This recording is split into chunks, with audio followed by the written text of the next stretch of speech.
Rabbi, est-ce Oui, que vous pouvez nous éclairer sur le rapport entre la pureté et le mikvé? alors très très bonne question. J'avais mentionné en plus que le rabbi il parlait de ça, mais puisque ce n'était pas directement sur cette halakha-là, je ne m'étais pas arrêté dessus. Et profitons de la bonne question pour s'arrêter dessus. Il y a une Mishnah qui dit la chose suivante. Mikvé Israël Hachem. Que Hachem, c'est le mikvé des Béné Israël. Et la Mishnah explique quel est le sens que Hachem, c'est le mikvé des Béné Israël. Il y a pas de meilleur nom pour Hachem que de dire qu'Hachem, c'est un, c'est un mikvé. Alors, Rabbi Akiva, qui est l'auteur de cette Mishnah, il nous explique, il dit, il faut savoir que c'est qui vous purifie. Et ça, c'est la Mishnah de Masachet Yuma. C'est justement, c'est lié avec Yom Kippur. C'est tout à la fin de Masachet Yuma. Alors, Amar Rabbi Akiva, il dit, Ashrechem Israël, quelle chance vous avez. Qui vous purifie? C'est votre Père dans le ciel, parce que c'est écrit dans le verset du prophète Irmiya que Mikvé Israël Hachem. De la même façon que le mikvé, il est metaher letmeim, le mikvé, il rend pur les impurs. Alors, à Kadosh Baruch aussi, il est metaher Israël. À Kadosh Baruch aussi, il purifie les béné Israël. Alors, c'est une très belle Mishnah. L'enseignement est très fort. Mais je vais vous poser une question. Et c'est une question qui n'était jamais posée jusqu'au rabbi. Mais c'est le rabbi le premier qui l'a relevé. Rabbi Akiva, il dit, vous savez quoi, je vais essayer de trouver le texte, ce sera encore plus sympa.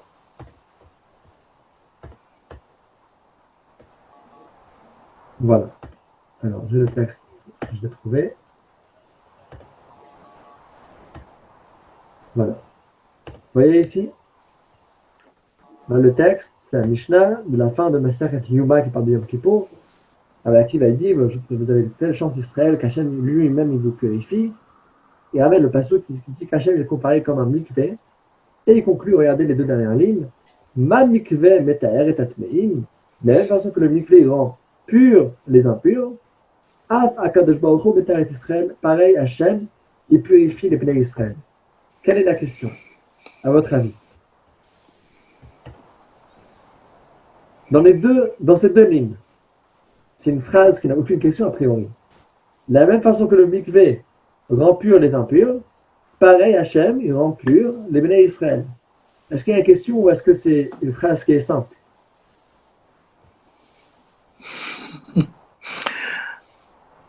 Bon, je serai honnête. Cette Mishnah, j'ai jamais de question dessus. Jusqu'à ce que j'ai vu que le Rabbi pose une question. Le Rabbi dit, je ne comprends pas. Qu'est-ce que Rabbi Akiva a dit? Ma mikveh metaher, la même façon que le mikveh il rend pur. Et si j'enlève les deux mots et tatmeim, est-ce qu'il manque quelque chose dans la Mishnah?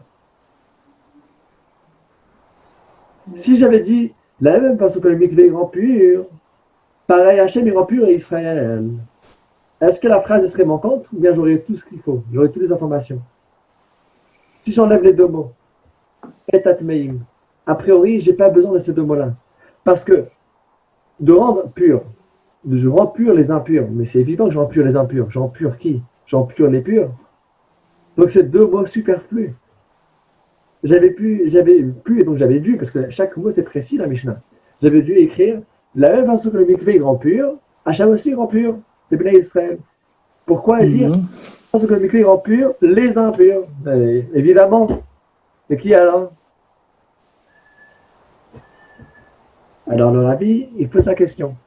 Et le rabbi répond. Le rabbi répond qu'il y a plusieurs degrés d'impureté. Et je pense que dans une note de botage, le rabbi mentionne aussi l'idée qu'on a pris aujourd'hui. Ce que je mentionnais avant dans le chiot. Et c'est qu'il y a plusieurs degrés d'impureté. Par exemple, une personne qui a touché le carcasse d'un animal, donc c'est Nevela, il est impur. C'est une impureté qui dure une journée. Une personne qui a touché un mort, c'est une impureté plus grave qui dure 7 jours. Et le mikvé ne suffit pas, mais il faut aussi qu'on asperge sur lui de la cendre spéciale de la vache rousse.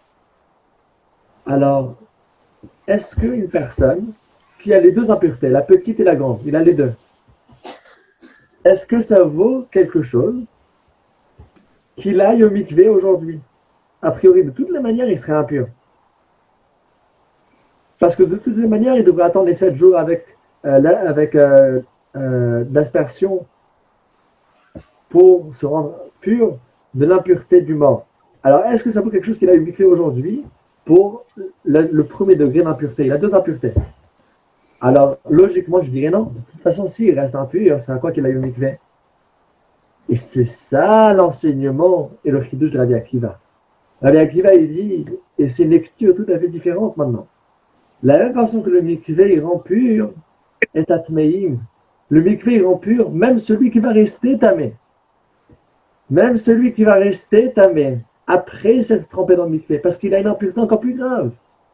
Que le mikvé compte, et le mikvé va le purifier pour 1 degré. Et ça, c'est basé sur la halakha qu'on a pris aujourd'hui. Même une personne qui est 100% impure, il faut quand même qu'il se lave les mains. Au moins, il pourrait se débarrasser d'1 degré d'impureté. Et donc, de la même façon que le mikvé, il est métaher, il rend pur qui? Non, il rend pur celui qui était impur, ça je sais. Ça, c'est le sens qu'il rend pur. Non, il rend pur celui qui est tamé, celui qui va rester impur. Mais le mikvé, si ça peut l'enlever, le faire débarrasser d'1 degré d'impureté, c'est déjà formidable. Donc voilà, on voit vraiment la valeur de chaque tahara, de chaque kedusha, de chaque mitzvah. Merci. Merci beaucoup pour la question. Grâce à ça, on a pu développer ce sujet. Une bonne préparation pour Rosh Hashanah et Yom Kippour, Bezrat Hashem. Au revoir, merci. Et Merci. Chazak Baruch et bonne soirée.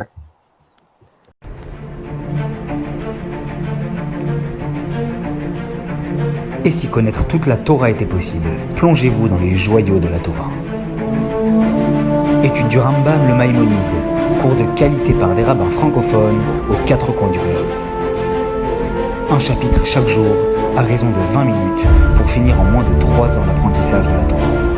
Relevez le challenge, tous les soirs en direct à 20h30 ou 21h30 heure israélienne.